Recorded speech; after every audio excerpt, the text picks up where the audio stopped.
Let's dive right into the story of Joseph Henry Hall, better known as Bad Joe Hall, a hockey pioneer whose life mirrored the rugged, unforgiving nature of the sport in its early days. This tale uncovers the grit of a man who rose from humble immigrant roots to Stanley Cup glory, only to meet a tragic end that forever altered hockey history. Through his triumphs, controversies, and untimely death, we see the human vulnerabilities beneath the tough facade, a reminder of how personal stories intersect with global events, much like the pandemics that have disrupted our world in recent times. The early 20th century marked hockey's transformation from a casual pastime on frozen Canadian ponds to a professional spectacle, fueled by industrial growth and immigration waves.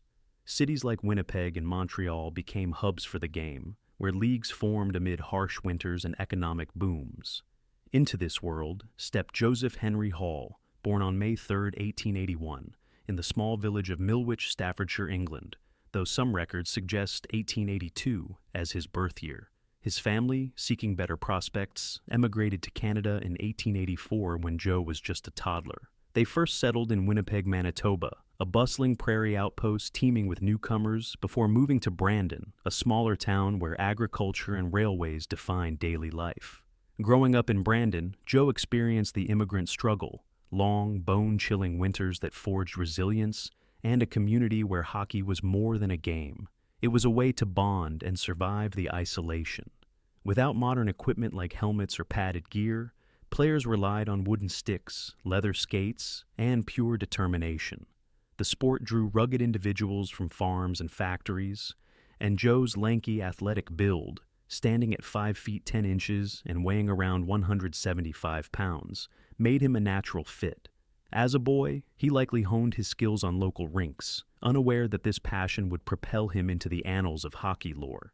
Hall's professional journey began in 1902 within the Manitoba Hockey Association, where he played for teams such as the Brandon Wheat City Hockey Club, Winnipeg Rowing Club, and later the Kenora Thistles. Starting as a right winger, he showcased a right-handed shot that combined speed with scoring prowess. In the 1905-06 season, he joined the Portage Lakes Hockey Club in the International Professional Hockey League, the first fully professional league, where he teamed up with legends like Cyclone Taylor. Hall exploded onto the scene, netting 33 goals in just 20 games, a remarkable feat that would rival modern stars' output, if adjusted for era differences. Yet, his style wasn't purely offensive.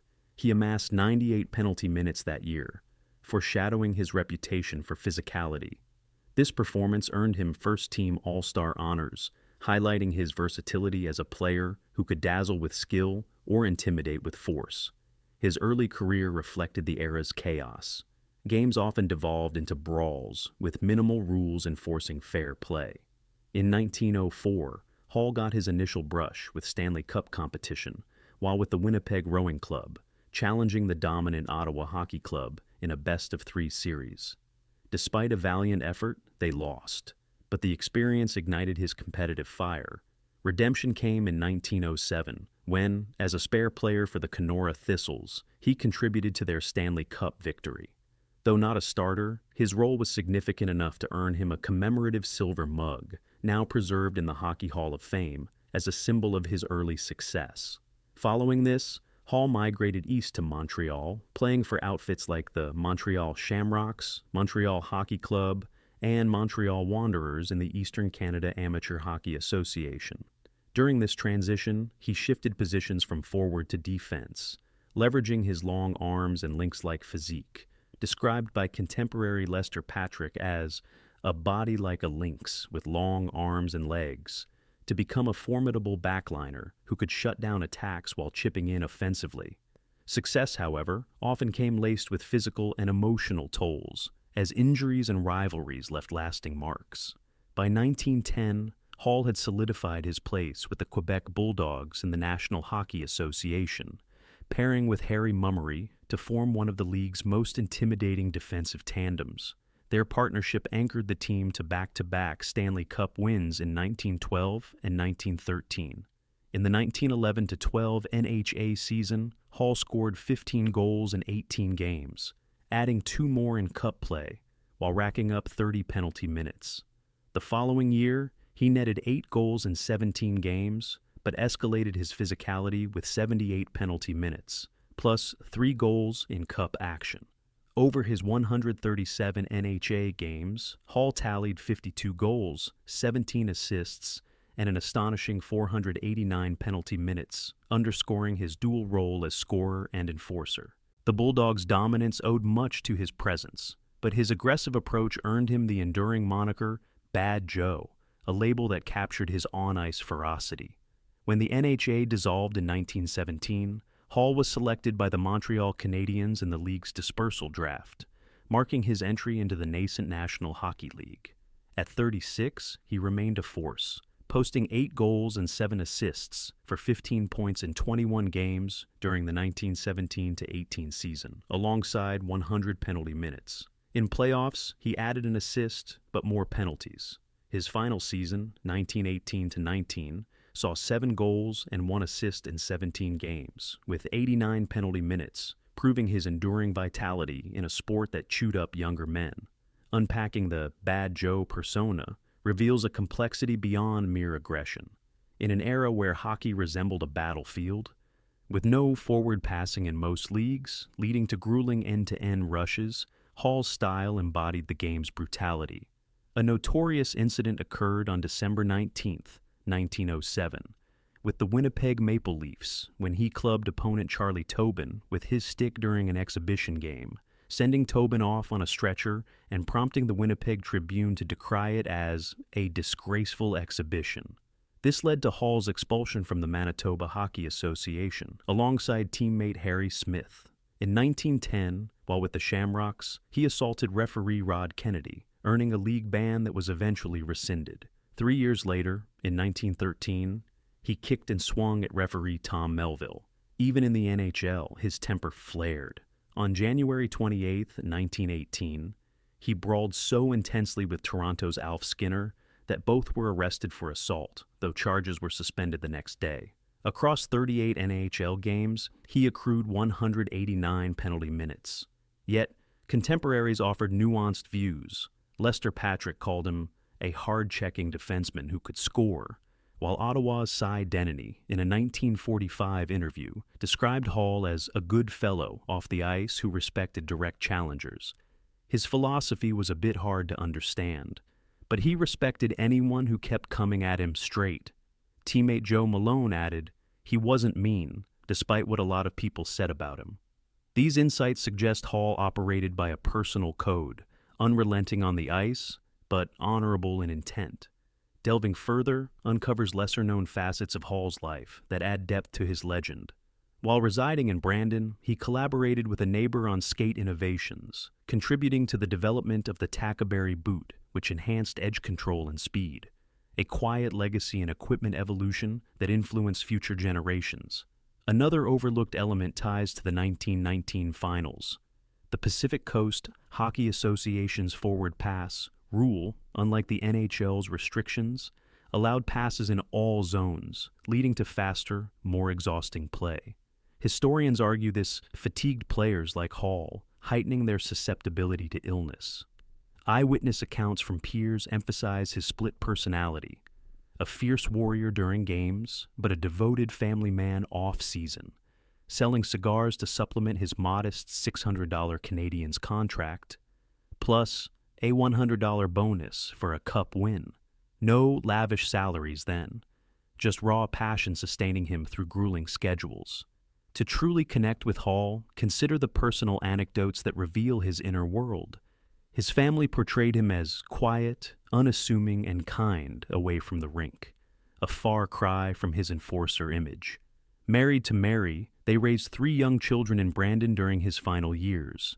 He cherished moments teaching them to skate on local ponds, balancing the pain of extended road trips with the joy of homecomings. Grandson Larry Hall recalled family lore. We always heard about him, sometimes called Bad Man Joe Hall, and sometimes Bad Joe. It's part of our history. A touching artifact is his gold pocket watch from the Bulldogs championship days, now in the Hockey Hall of Fame vault, symbolizing shared triumphs with loved ones. In a haunting parallel, His great-granddaughter, Dr. Sarah Hall, an anesthesiologist, confronted the COVID-19 pandemic on the front lines, intubating patients much like the flu victims of 1919. She reflected, "I'm preparing for what's inevitable," her poise echoing Joe's stoic resilience amid adversity. These stories expose his struggles, wrestling with aggression's demons while nurturing fragile family bonds, highlighting life's contradictions and the quiet pains behind public personas. Hall's narrative carries shadows of controversy that invite ongoing debate. Was he a dirty player, as newspapers dubbed him the Jesse James of hockey, or merely a product of a lawless era where survival demanded brutality? His assaults on referees would be career-ending today, but back then, with no video replays or strict oversight, such acts were commonplace. Teammates like Delaney and Patrick defended him as misunderstood, praising his skill over his sins. Historians ponder if his style prematurely ended careers or pushed the game toward greater physicality. The 1919 finals add another layer. Did the forward pass exacerbate fatigue, indirectly amplifying the flu's impact? These perspectives underscore his complexity, villain to some, victim of circumstance to others, urging us to reconsider historical figures through nuanced lenses. The story's tragic peak unfolded in 1919, amid the Spanish flu pandemic that claimed over 50 million lives worldwide, including in sports, as waves of infection swept through communities, overwhelming hospitals, and disrupting daily life from bustling cities to remote outposts. This deadly outbreak, often misnamed Spanish flu, despite its uncertain origins, possibly in the United States or elsewhere, had already ravaged Europe and North America in 1918, but a vicious second wave struck hard in early 1919, coinciding with the end of World War I and the return of soldiers who unwittingly spread the virus further. Hall, a key Canadian whose veteran presence and defensive grit had been instrumental in anchoring the team's playoff run, guided his team to the Stanley Cup Finals against the Seattle Metropolitans, champions of the Pacific Coast Hockey Association. The series, held entirely in Seattle due to the era's format, where the venue was the PCHA team's home, was a best-of-5 affair that grew increasingly tense and extended due to ties, pitting the NHL's high-scoring Canadians against the rugged, defensive-minded Metropolitans in a clash of styles that captivated fans across North America. Game 1 saw Seattle dominate with a 7-0 shutout, but Montreal roared back in Game 2 with a 4-2 victory, followed by a 7-2, thrashing in Game 3 to take a series lead. Seattle evened it in Game 4 with a 7-5 win, and Game 5 ended in a dramatic 0-0 tie after overtime, leaving the series electric, thus tied 2-2 to 1 after 5 games, with Hall logging 6 penalty minutes but no points as he focused on shutting down Seattle's forwards amid the grueling pace. But during Game 5, played on March 30th at the Seattle Ice Arena before a crowd of over 3,000, Hall began showing signs of distress. He collapsed feverish on the ice, his body weakened by the insidious virus that had started infiltrating the team's ranks days earlier. The flu struck both teams mercilessly. Players endured temperatures of 101 to 105 degrees, their bodies racked with chills, coughs, and exhaustion, leading to quarantines in hotels hastily converted to makeshift wards, where doctors and nurses worked around the clock with limited resources. Teammates like Canadiens manager George Kennedy, star forward Nuzi Lalonde, and defenseman Jack McDonald fell ill one by one, with reports describing delirious players struggling to breathe in isolation. Eyewitness accounts from the time paint a harrowing picture. Seattle manager Pete Muldoon recalled the eerie silence in the hotel as players were carted away, while Canadiens goaltender Georges Vezina, one of the few spared, later spoke of the fear that gripped the locker room, saying it felt like death was skating among us. On April 1st, mere hours before the decisive Game 6 was set to begin, league officials, including NHL President Frank Calder and PCHA's Frank Patrick, made the unprecedented decision to cancel the series, the sole instance in Cup history abandoned for public health reasons, as the risk of further spread outweighed the pursuit of a champion. Hall was hospitalized at Seattle's Columbus Sanitarium, a modest facility ill-equipped for the pandemic surge, where pneumonia, a common and often fatal flu complication that filled lungs with fluid and starved the body of oxygen, ravaged him over agonizing days marked by high fevers reaching 103 degrees and labored breathing. He died on April 5th at age 37, just 4 days post-cancellation, delirious yet defiant, reportedly murmuring about unfinished matches and the cup that slipped away. His final words a mix of regret and resolve, as captured in contemporary newspaper reports. Teammates like Newsy Lalonde and Jack McDonald eventually recovered after weeks of bed rest, their survival a small mercy amid the grief. But Hall's loss devastated the hockey world, with tributes pouring in from rivals and fans alike. Seattle's Muldoon called him the toughest man I ever faced, while Canadiens owner Leo Dandurand mourned the heart of our team, gone too soon. His funeral occurred in Vancouver on April 8th, attended by many from the Canadiens who made the somber journey north, along with Seattle players and officials, turning it into a rare moment of unity in a divided sport. His body was laid to rest at Mountain View Cemetery, a quiet end for a man whose life had been defined by the roar of the crowd. No champion was declared that year, leaving the cup unawarded in a poignant void. Its engravings forever marked with the simple inscription, "Series Not Completed," as a stark reminder of the pandemic's intrusion. The consequences reverberated far beyond 1919, shaping the sport's approach to crises and echoing through history. The cancellation illustrated how global crises infiltrate even insulated realms like sports, a parallel to modern pauses during COVID-19, when leagues worldwide halted play in 2020 amid similar fears of viral spread. Empty arenas standing as ghosts of the Seattle Ice Arena's abandoned finale, and prompting reflections on how the 1919 event set a precedent for prioritizing health over competition. As noted in comparisons by historians who draw lines between the two pandemics' disruptions to normalcy and the economy, Hall's death emphasized the flu's merciless reach, felling even the toughest athletes who seemed invincible on the ice but proved all too human off it, and prompting enhanced health measures in leagues, such as improved sanitation in arenas, mandatory medical checks for players, and greater awareness of infectious diseases that influenced future protocols during outbreaks like the 1957 Asian flu, or later health scares. Culturally, he became an emblem of human fragility amid strength, his story etched in hockey's saddest chapter as a cautionary tale of hubris versus nature, inspiring books, documentaries, and museum exhibits that recount the forgotten final and its tragic hero. It also fostered a sense of solidarity in the hockey community, with funds raised for flu victims in Hall's name, and tributes that humanize the game's rough edges. We glean lessons in resilience, the unpredictability of life, and the importance of cherishing fleeting moments, as the event underscored how quickly glory can turn to grief, urging future generations to balance ambition with caution.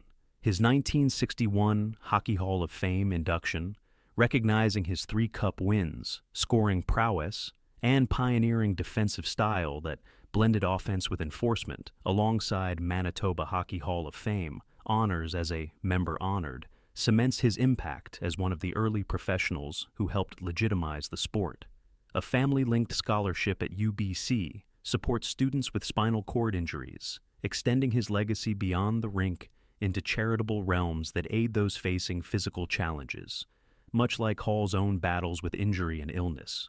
In today's era of polished professionals, with multi-million-dollar contracts and advanced medical support, Hall reminds us of raw humanity, the flaws, pains, and beauties that make legends enduring, contrasting the gritty, underpaid pioneers with modern stars while highlighting timeless themes of perseverance and mortality.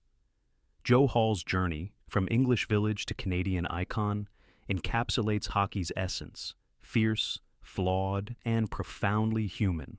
A narrative woven with the threads of immigration, ambition, and adversity that mirrors the sport's evolution from pond games to global spectacle. His life, truncated by uncontrollable forces like a pandemic that no amount of on-ice toughness could conquer, teaches us to value the past's lessons while navigating future uncertainties, reminding us that even in victory's pursuit, humility before greater powers is essential. His legacy endures, a testament to one man's indelible mark on a timeless game, inspiring fans to appreciate the fragile beauty of athletic pursuit amid life's inevitable interruptions.